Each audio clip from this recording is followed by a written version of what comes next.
Chiquicha, para allá es. Tú no vas a poner a ser el toro embolado. El toro embolado. A San Fermín venimos por ser nuestro patrón. Los días del entierro, danos tu bendición. ¡Viva San Fermín! ¡Viva! ¡Chiquicha! ¡Belén, te toca! No, pide. ¡Preparados! ¡Listos! ¡Vaya! Allá, no empujes que si no, no puedo quitar esto. A ver si no me han cerrado, ¿verdad? ¡Ay, que no puedo, Payaes! ¡Payaes, párate! ¡Para! ¡Que no puedo abrir!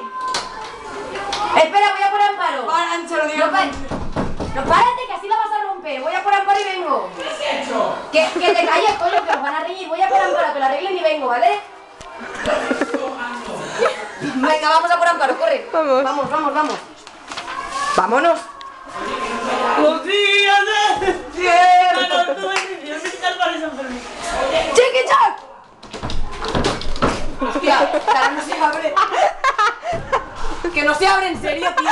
Payaes, empuja un poquito. Dile que abran.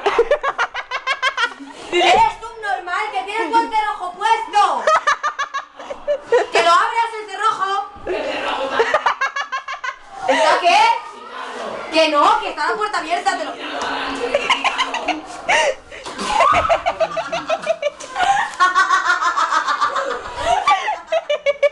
estoy ahogando ahí dentro, Chiquita, Payaes, el cerrojo.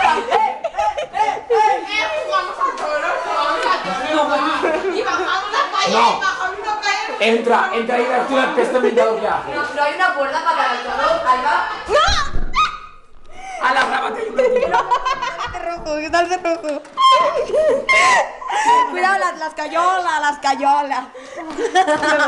Yo me libro. Venga, va. Deja de estar un poquito, vámonos.